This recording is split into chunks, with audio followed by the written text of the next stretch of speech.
Hey everybody, it's GobletX and welcome back to some more Magic Arena. Today I'll be playing another Premier Draft of Dominaria United. Without further ado, let's just get into it and scoop up our excellent Pack 1 Pick 1 rare. We have Quirion Beastcaller, a 2-mana 2-2. Whenever you cast a creature spell, you put a +1/+1 counter on it, and when it dies, distribute X +1/+1 counters among any number of creatures, where X is the number of counters on it. This card is absolutely absurd, easily one of the biggest bombs in the set, and we're just going to scoop it up here.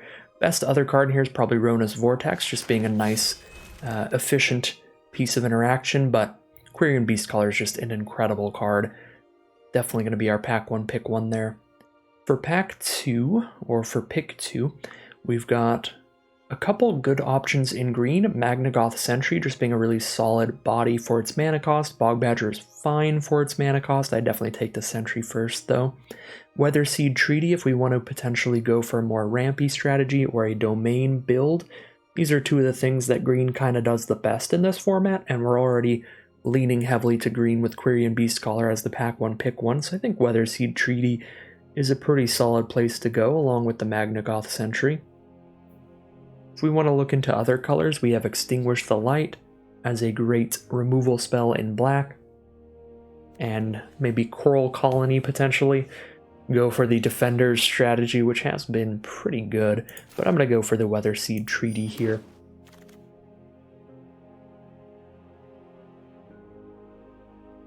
Not a ton of great stuff in green here. Scout the Wilderness is fine if you're super domain, but I do highly prefer the Weatherseed Treaty.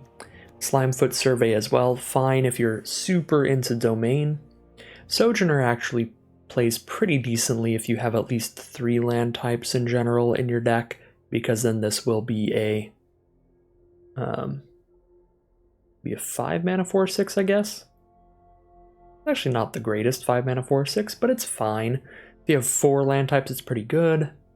Yeah, I guess you do kind of need to be a pretty full domain for this to be a really good deal. Best off-color card here is probably Flowstone Infusion, just very efficient red removal. 1 mana for +2/-2 until end of turn, finishing off a 2 toughness creature. I think I'll go Infusion here. Not a big fan of Tura Kenurud, not a big fan of Balduvian Berserker, so those other uncommons are just not very appealing to me. For Pick 4 now, we've got a Deathbloom Gardener, which is fine in a multicolored green deck. Gaia's Might's a pretty big combat trick. Argivian Cavalier and Phyrexian Espionage, probably the best commons in this pack. Just a nice draw spell or a nice creature. We'd like to be a creature-heavy deck with the Quirion Beastcaller, so leaning towards Cavalier if we're taking something off-color. Vohar's the best uncommon, but that's very far from our current colors. I think I'm just going to go with Deathbloom Gardener or Cavalier here, just take a creature. Love the Deathbloom Gardener. With Beastcaller, I'd really rather try to be very aggressive and have a lot of good creatures for attacking with, so I'm going to go for the Cavalier here. I think that's just going to be a lot better creature at actually attacking and getting in there, which is really what the Beastcaller wants us to be doing. Myria does absolutely nothing unlimited, it's just a hard to cast 3-mana 3/3. There's a Shield Wall Sentinel for the Defender's deck, which is nuts in that strategy. Contaminated Aquifer for getting some domain. Molten Monstrosity is fine if you can get some pretty solidly sized creatures out.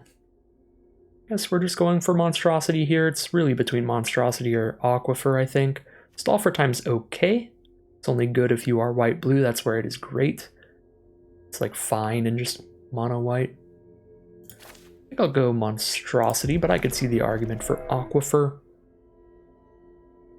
Well, pretty much nothing going on here. There's a Phalanx or a Sojourner, just some cost reduction creatures are the best cards in this pack. A Warhorse is fine, but far from our colors. Probably supposed to just take Sojourner here, because we're definitely going green. Even though Phalanx is a little easier to cost reduce, a little easier to get out. We do see a Magnagoth Sentry, very efficient creature here. Linebreaker Baloth is solid too.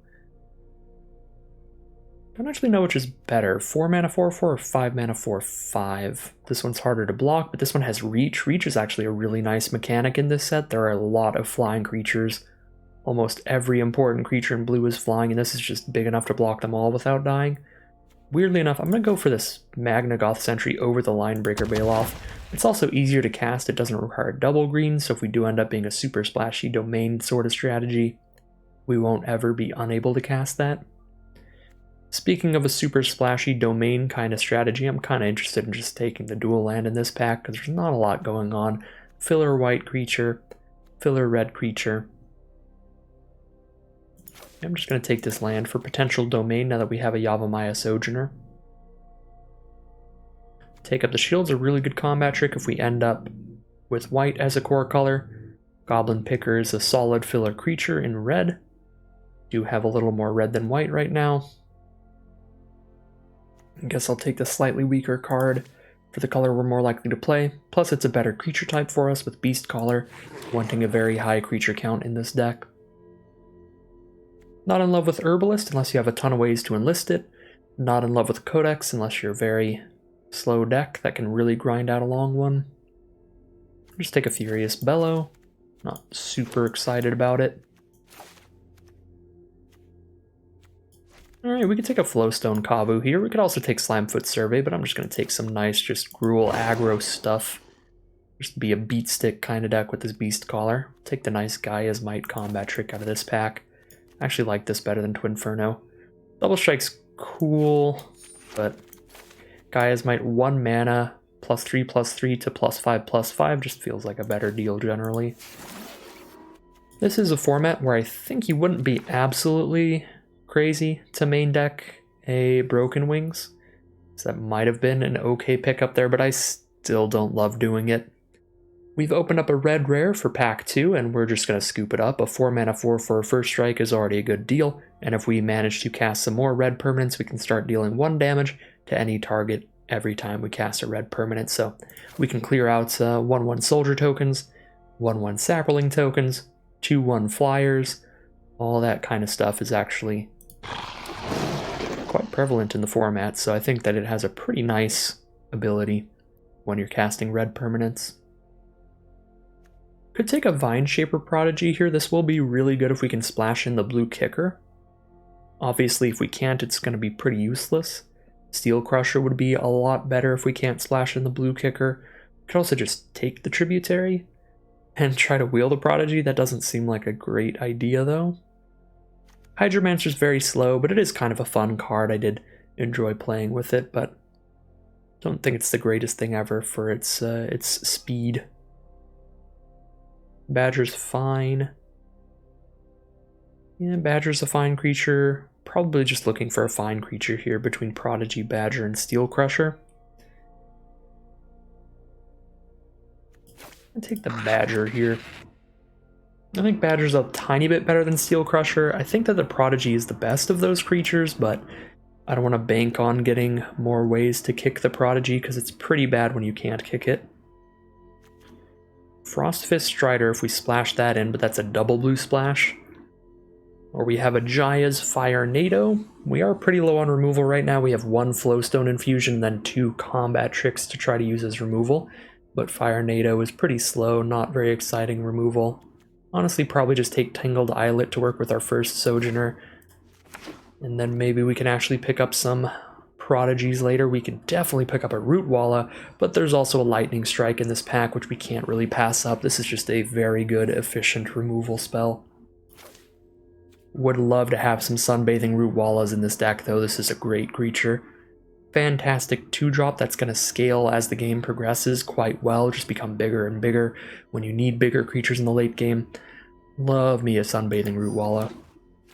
Sadly, though, we are kind of forced to take Lightning Strike there, but get past another Sunbathing Root Walla, so we'll scoop this one up, and it's not competing with much, just a Snare Spinner and a Colossal Growth. Those are fine, but they are not quite on Sunbathing Root Walla's level. Alright, take just a big beef worm here, or take another domain card. The Geothermal Bog to help with Sojourner. Worm is a solid late drop, but we have 2 4-drops and 2 very expensive cards already, and we're planning on maybe willing some Sojourners, so we might have our high mana stuff covered.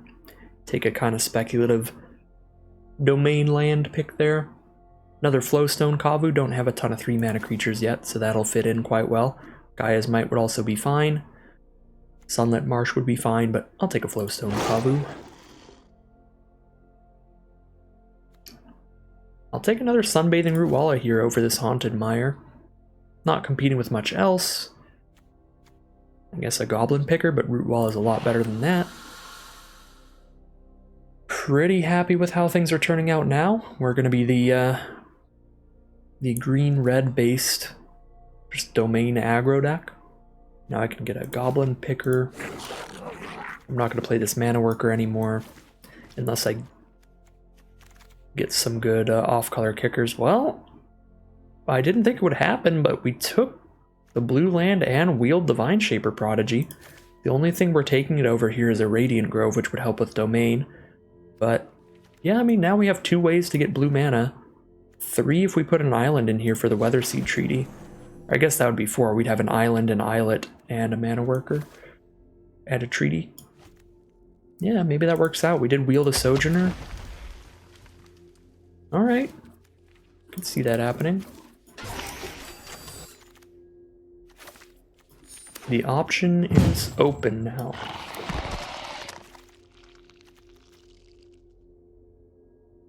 Here we are, pack 3, pick 1 now. We've got a Magnagoth Sentry, we've got a Flowstone Infusion, Hydromancer for very late gameplay, Terror off the splash for very late gameplay, 15 creatures, 5 non-creatures. I think I could use another Flowstone Infusion pretty well. Sentry's solid too, but we can get some more solid filler creatures a little more easily. We only need like 2 more creatures here. So I'm going to take the Flowstone Infusion.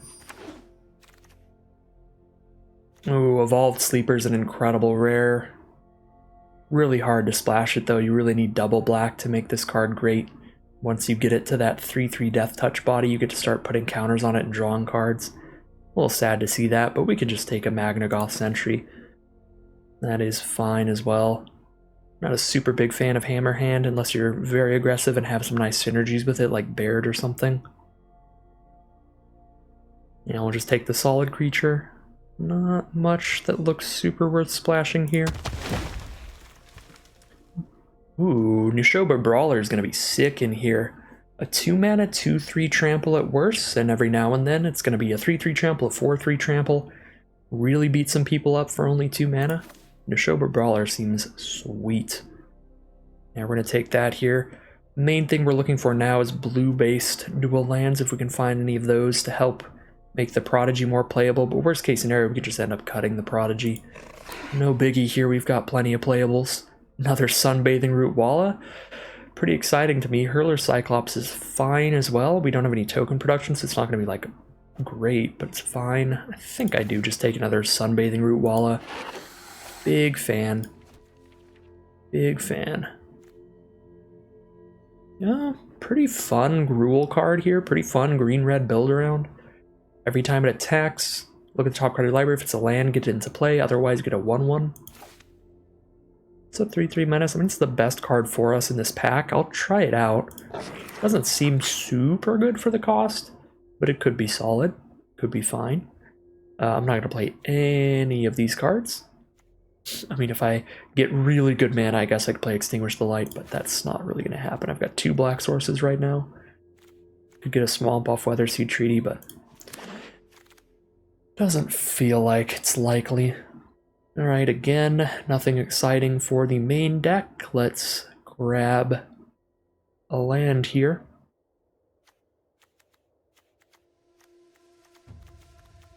Zero cards that care about white or black mana. I have 3 swamps already and only 2 plains, so yeah, green-white. Make it more likely we hit domain more often.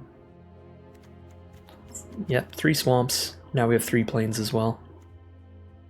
Try to even those numbers out. Bogbatcher's fine. Gaia's Might is fine.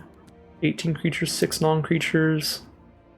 Already got one Gaia's Might. I guess I'd probably play 2 Gaia's Might over 1 Gaia's Might and 1 Furious Bellow in this deck. I don't think Badger's super necessary. I'll grab another Gaia's Might.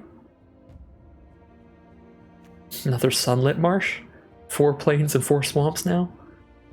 Sunlit Marsh is a little awkward because it's completely off color though, but I'm not going to play a 3rd Goblin Picker, so we'll take that even though it might get cut for mana reasons.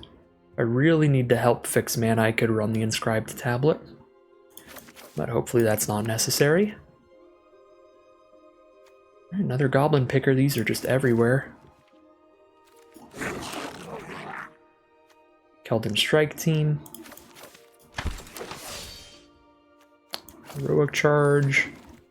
And a Broken Wings is the last pick. So, time for some final deck building here. We have 43 cards in the deck, so I only need to cut 3. I am going to edit the mana a little bit. I'm not sure the Sunlit Marshes are worth it since they're completely off color.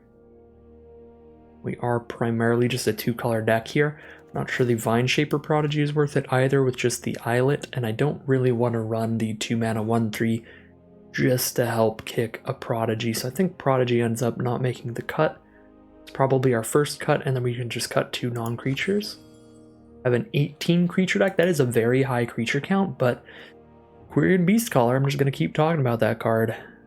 Absolutely nuts, especially with a high creature count, so I think I'd be fine with that. Cut 2 of our non-creatures here, cut a Furious Bellow. Then I suppose... I mean, Weatherseed Treaty's kind of only grabbing a Forest or Mountain, but it's still ramping into these big plays. It's probably still worth it. Grab a Forest or Mountain, make a Sapling, and then do a big pump. And give Trample. Yeah, the 3rd ability is actually more appealing to this deck than most Domain decks. Because we are just kind of aggro. I guess we cut one Gaia's Might. Keep this creature count mega high. Sure, that seems pretty fine to me. We don't have great removal here. That's going to be the biggest flaw in this deck. Not a lot of great interaction, but hopefully just the amount of 2-mana creatures here, we can get the ball rolling and be in the aggressive position most games. Just try to end things before our opponent plays anything too explosive. Beat down really quickly. See how our mana's looking now. We have 13 green cards and 11 red cards. I don't think the Sunlit Marshes are making the cut. So we have 9 green sources and 8 red sources. Seems pretty much perfect to me. Just gonna make the mana base beautiful, and then we'll get into the gameplay. Alright, here we are in game 1 on the play. We've got a Domain land here, both of our main colors, and a really nice 2-3-4 curve. Seems like a great opening hand. Very excited to see how this pans out. Even drawn into a Bog Badger with the ability to kick it later, but I'm probably just going to run this out turn 3. Probably going to Infusion their Root Walla the turn after this. I don't really want to trade Root Wallas. I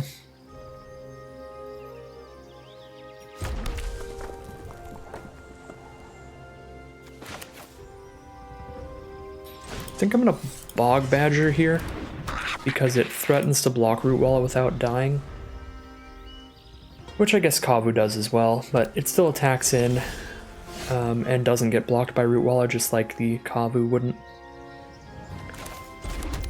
And since I'm going to end up playing both of these in the next 2 turns anyway, because I'm planning to Infusion this Root Walla, I feel like I might as well get the higher damage output 1 here, so I'm not going to be spending any mana buffing Kavu on this attack, since I would have been playing another creature. So playing Badger first got us 1 extra point of damage in this game. Well, I don't love seeing that, but I do love seeing Gaia's Might for +3/+3 here. It's pretty sick. If they don't block, then I'll just slam down Rulik Mons. Alright, if they do block, then I will pump that and the Root Walla so that I win the fight here. and still get in for max damage because I won't be able to cast this post-combat without double green. So we'll maximize our damage output with our mana.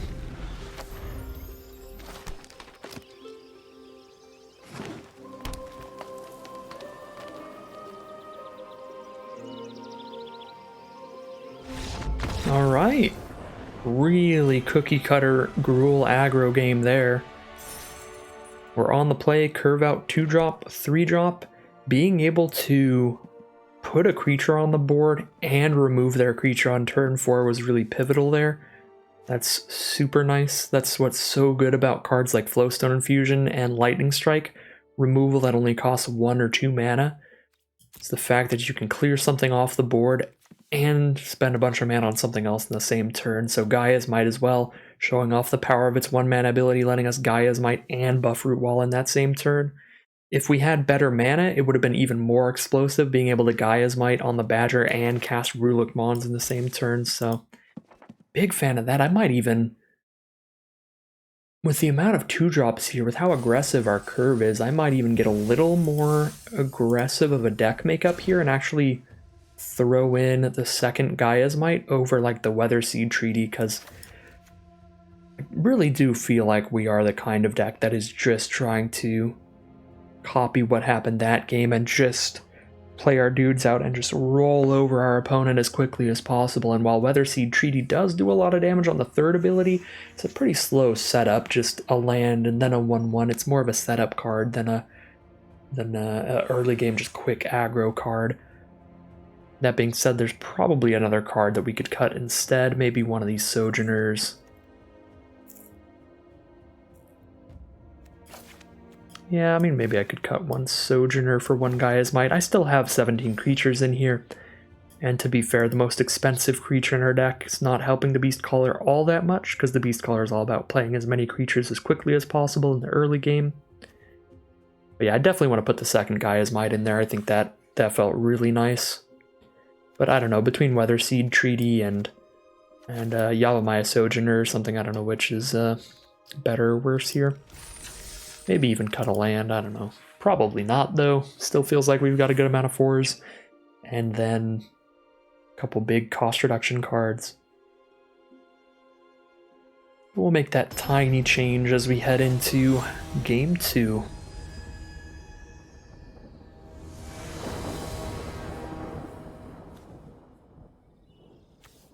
Alright, here we are in Game 2. We've got a turn 2 Nishoba Brawler. We are on the play. Unfortunately, no other creatures to follow it up with. I should have played a Mountain just in case they play some incredible 1-drop. The only thing I could think of is the 1 black mana rare. So very unlikely we get punished for that, but was still the wrong land to play. Tangled Islet was a decent draw here. Now we get to start attacking with a 3/3 Brawler, even if we don't get to play another creature for a while.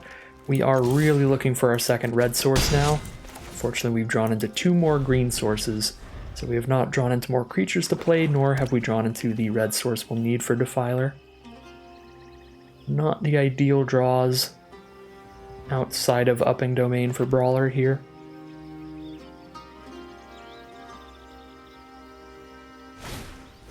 Opponent's going to start things off with a Phyrexian Rager. I could kill that with an Infusion, but I really don't feel the need with a 3/3 on my board. I guess I stopped them from being able to cast a Bone Splinters if they have that. Now we've drawn 3 green sources before 1 red source. That is very bad for us.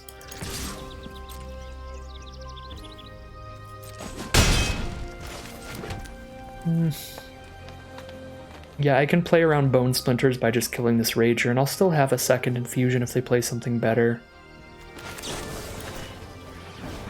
I guess I will. Don't have a lot else I can do, and I'll still have an Infusion here. Bone Splinters is the common sorcery where you can sacrifice a creature to destroy a creature.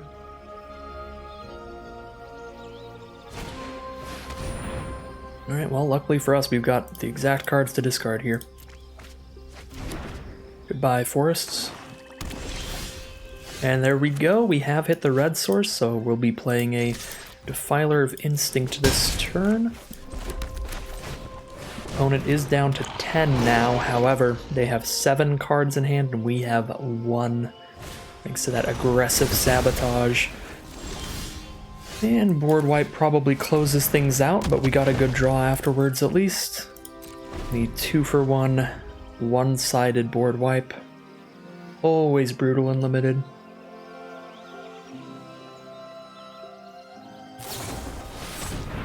Yet more removal here. We're drawing very well. It's incredibly unlikely that we get back in this game with the 7-to-1 card advantage disparity. But we are drawing well. Like, we keep presenting threats. Our opponent's deck is just a board wipe and all removal spells though, so feels unlikely. And they're up several cards thanks to drawing a card off of the Rager, putting them up a card, and killing 2 creatures off of the 1 board wipe, putting them up another card. And then an incredible bomb rare Namada Primeval Warden. This card's pretty infuriating. I played a lot of Flyers decks at the pre-releases, and I played against like 4 Namadas, and that is not a good place to be. One of the biggest bombs in the whole set. Our Beast Caller could get big enough to attack into that at some point, but now is not that time. I could Flowstone Infusion to 2-for-1 myself again to kill Namada, but that does not feel worth it. We gotta hope for a miracle here, and that the rest of my opponent's cards are useless, but there's another 2-for-1 for our opponent. 1 card that draws them the best 2 cards out of their top 4. Top 5, they actually have full domain. Yeah, there's not a game that's feeling super winnable, but at least they lost a couple more life there. This is a weird attack, but I'll take it.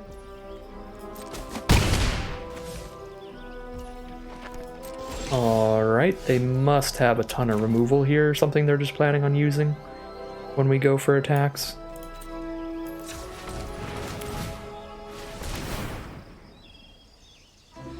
I'm avoiding the auto tapper there, so I could use Goblin Picker and Flowstone Infusion if they kill something when I move to combat. Like if they, when I move to combat, they're like destroy 2 creatures or something.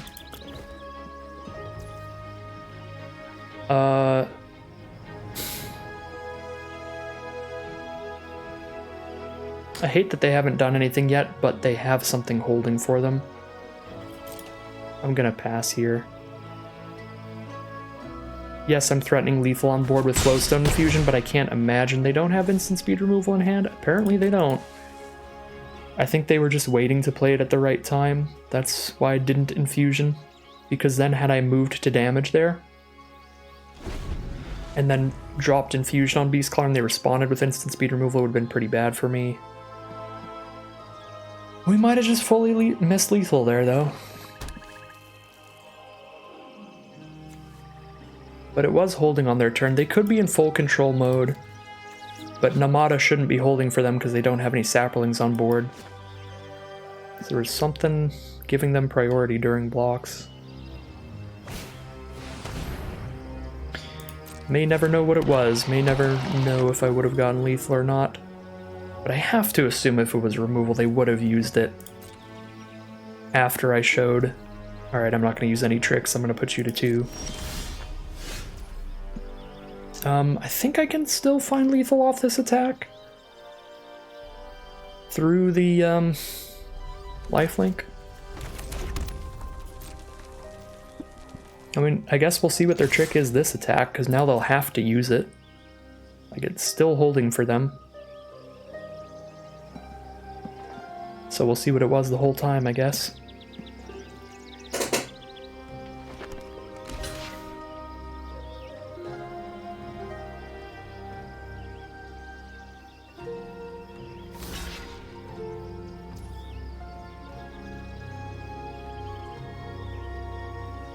Maybe I can get them to use removal in response to me pumping Rootwalla.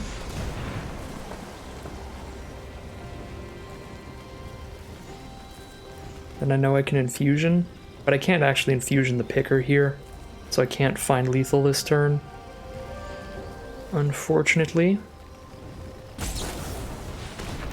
So I guess it was another tribute to Urborg. Yeah, we couldn't have found lethal last turn through a tribute to Urborg. They would have just killed whatever I targeted in response. Actually, if I targeted Beast Caller, they could have killed Picker, but they couldn't kill Beast Caller. But they'd still be at just 2 life. Can't do anything with this infusion, right?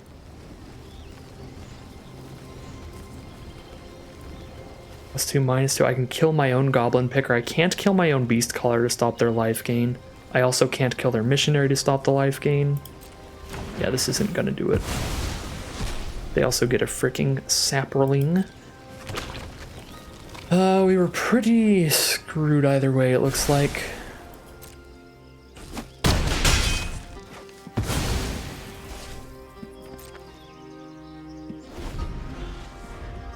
I mean, maybe killing a Saproling in the end step will be enough. They still have 5. I cannot imagine. I don't know. I don't know what's going on here. Clearly.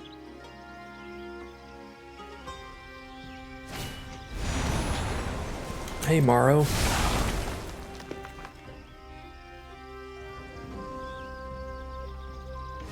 I could just draw into a Lightning Strike. Never mind. They're gaining 2 life. And drawing another life linker. Well, now we know they don't have any tricks, so what can I draw into here? Lightning Strike's still good, it just doesn't kill them anymore. Weather Seed Treaty would be lethal. No, it wouldn't. I can't get through Morrow. I need to be able to get through Morrow. There's nothing in my deck that can. I think they just have it at this point. But if I can whittle down their field enough... Magic Arena's got jokes. If they didn't draw Urborg Repossession, they'd just be dead.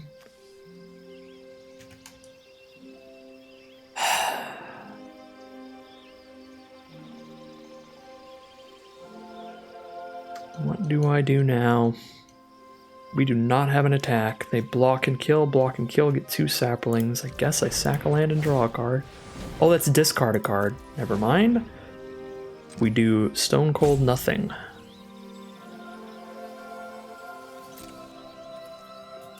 Just hope they play a Phyrexian Rager or something.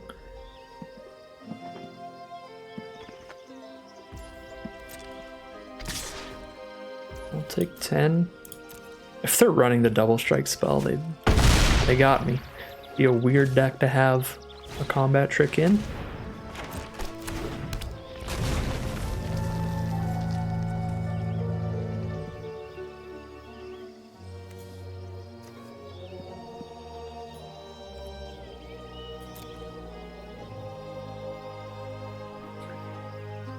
Please, Phyrexian Missionary, a Phyrexian Rager back to your hand. No value Prodigy, alright.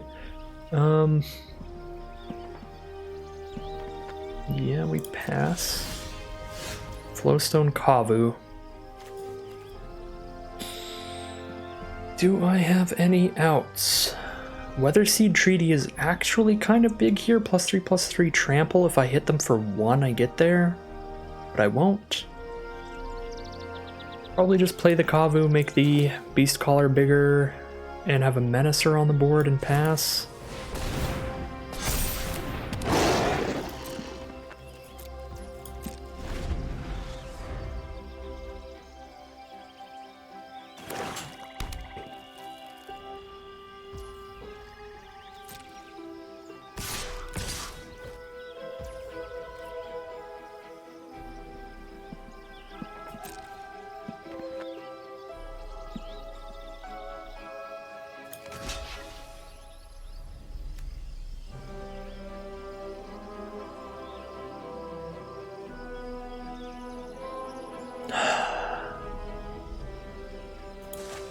I can kill the worm and chump the Morrow and put all my counters on my Kavu, and then I have a really big menace creature, but they're gonna have 3 blockers up. They're gonna have more because they get a million Saprolings from Namada. Namada's just a stupid card. I mean, I have to chump block now and give them a Saproling. I need to draw something that does 1 damage direct to face, and I don't think I have anything in my deck that does that. Yeah, no, we can just scoop up here. Whatever. That's so irritating.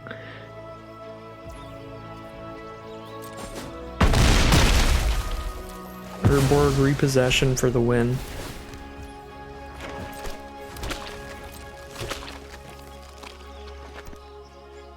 Again, there was a moment where we had the ability to threaten lethal on board, but they had an instant in their hand that Arena was holding for.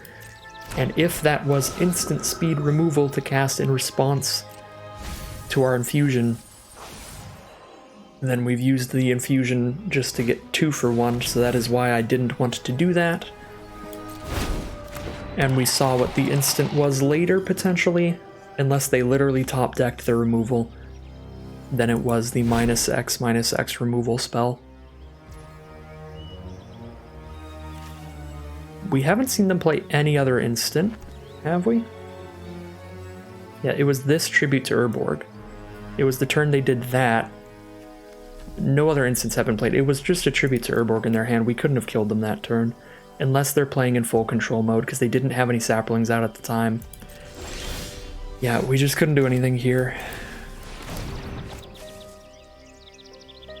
Now they have saplings out, so it's just Namada's green ability.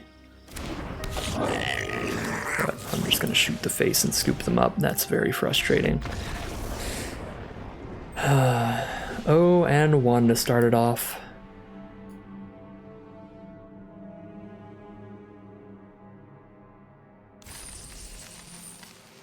Oh wait, no, we're 1-1. I forgot we just steamrolled the first game. 1-1. Game 3, unfortunately, we are on the play, but our hand is quite good. A turn 2 Nishoba Brawler as a 3/3 trample to get things started, then a Sunbathing Rootwalla and a Sojourner for later. Blight Pile, that's obnoxious. 2 mana 3/3 to trade our 2 mana 3/3 into. Really hope they're not just the Defender's deck, but it's pretty likely that they are. The Defender's deck is kind of the cycling deck of this format. It's the one pretty absurd, pretty frustrating deck you could run up against. Because there is a mythic uncommon for the Defender's archetype. And that is the Wingmate Chaplain, a white and 3 for a 0/3 that creates a 1/1 flyer for each defender you control. Interesting, just slam the Archangel of Wrath this early, don't get any kills off of it. Probably still just kills us, but the thing, I guess I just go for my reach creature here.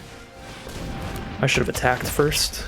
We would have gotten 2 damage in because they wouldn't block, and if they did block, we would have just killed the Archangel. I've missed out on damage here.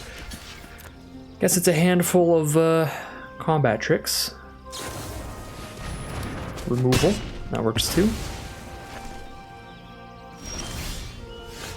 Got a Beast Caller now, that's kind of interesting.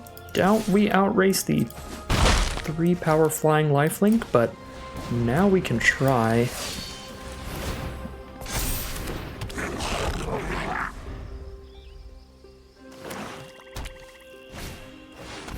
There's the Shield Wall Sentinel. Is it the Wingmate Chaplain? If they have a bunch of Shield Wall Sentinels, you can loop the Shield Wall Sentinels first so that when you do get the Wingmate Chaplain, you get a ton of kills off of it. Clockwork Drawbridge. That may just be the regular Defender stuff going on here. Bone Splinters, that sucks. I'm gonna put it on the picker here, because Rootwalla can already attack as a gigantic thing.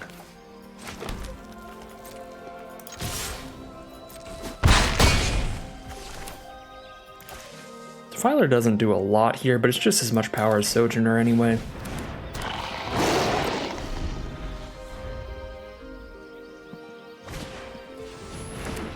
I guess it lets us cast Sojourner and Picker next turn if I draw land. And we're just gonna destroy it regardless.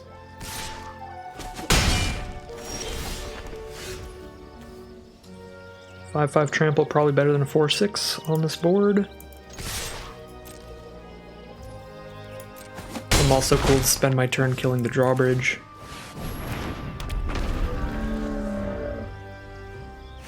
Yep.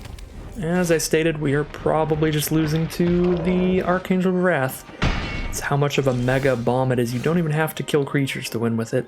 You can just play a 3/4 flying lifelink and outrace your opponent pretty easily with just a couple removal spells. Get a huge trample swing later. I don't think I'm doing that right now. Trade Monstrosity into the Necromass, trade Root Wall into the Necromass, that's both fine.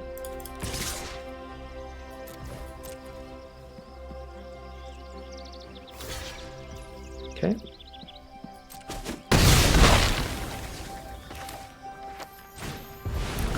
Play the Sojourner.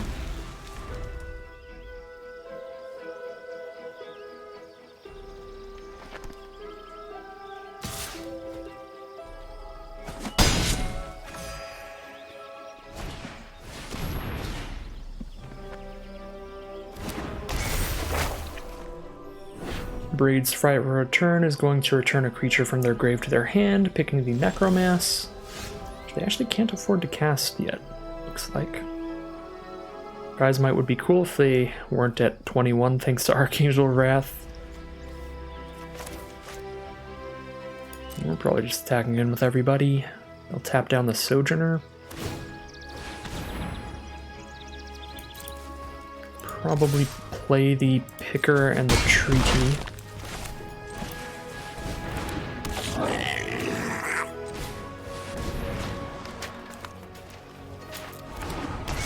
Chapter 2 here. We don't need the land. We need as many creatures on the board as possible.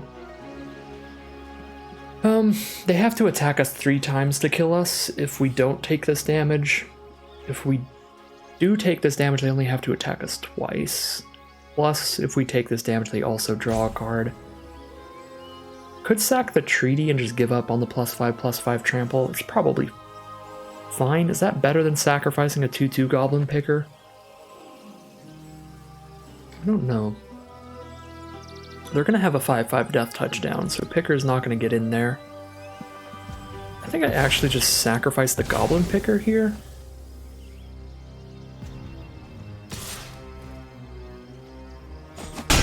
We use the big plus trample swing to threaten a real big attack. Oh, well, now they kill us in 1 turn anyway.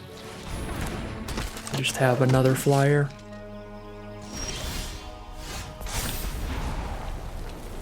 This makes a 4/4. Yep. Put it on that one then. I only need 1 ground blocker. I guess I need 2 because they have drawbridge. If the Swarm dies. If they don't let Swarm die here, we're just dead regardless. Whatever. We'll attack with everybody and see what happens. No blocks. 0 blocks. They are going to block with the Battlefight Swarm. Okay. That is actually not bad for us. We get another turn then.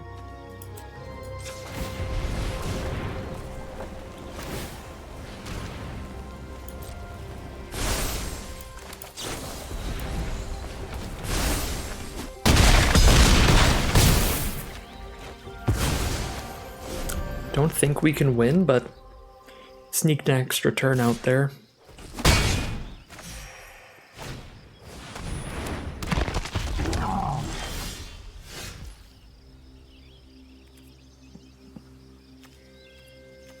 I don't know, maybe we draw another reach creature or something. Nope. Some unfortunate last couple rounds there. Not particularly close that time though. Just get Archangeled out of the business. Alright, we're on the play here. This is not a keepable hand on the play. No play till turn 4. We can flood out really easily. I'm gonna take the mulligan here. This looks significantly better, but still not actually great. Wait, oh my god, I meant to say keep. This is the exact same hand though, so I guess no biggie. This is the same hand, just no lightning strike now. That was a big brain fart there. That might cost us the game, down 2 cards. Again, our last hand was not much better than this, but just being one card higher does make it better. If they have Lightning Strike, we're completely out of the game.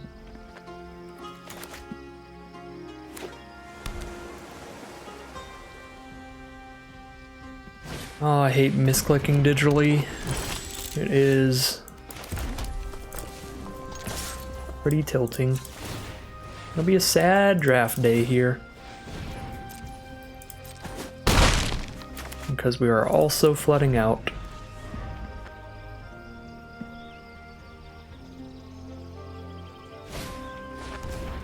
Vanquisher's Axe. Let's work with the Miria as a mana rock.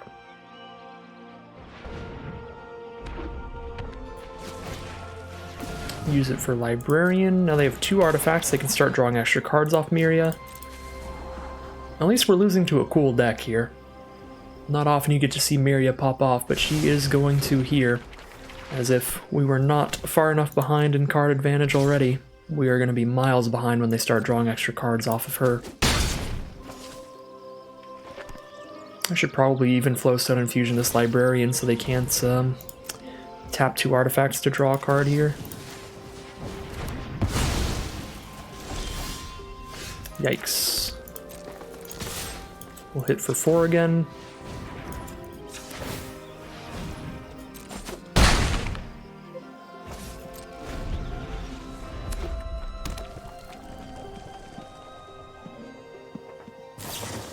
Alright. That'll do it.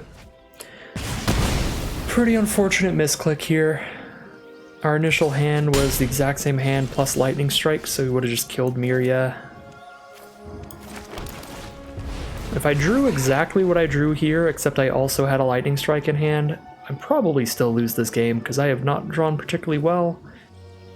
We would have a 2-3 on the board against nothing right now, but then they still have 5 cards in hand to play with.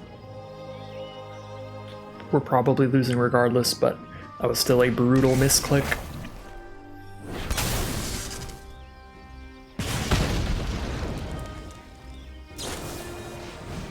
Yeah, we would have nothing on the board against 3 cards in hand. Ooh, got a Magnagoth Sentry. That's something. Biggest creature on board. Well, I guess tied with the Vanquisher's Axe. This is a really fun deck from our opponent. This is a nice deck to lose to in the final round. The green-red artifacts deck. Not a super common strategy, but cool to see it's kind of popping off here.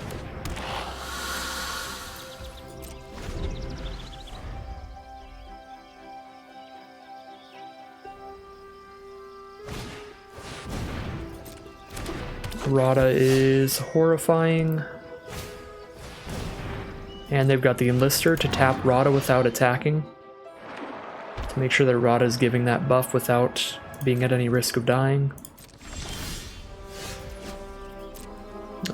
We cannot survive because we only have 2 blockers.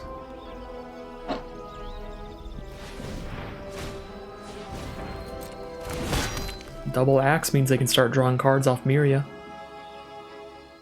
And still using the axes. Equipment can still work while they are tapped.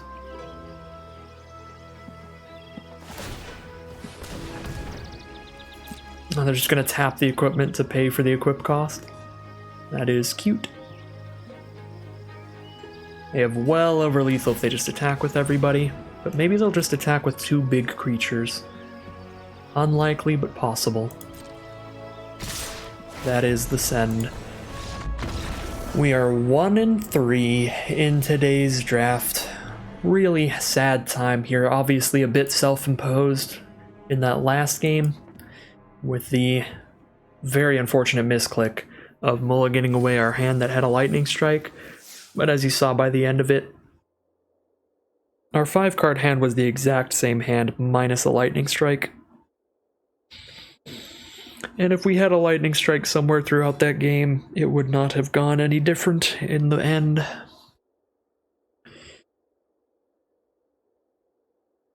And our other 2 losses were pretty brutal as well. If I had maybe found a little bit of a better line in our first loss, we could have found an extra point of damage somewhere to find that lethal.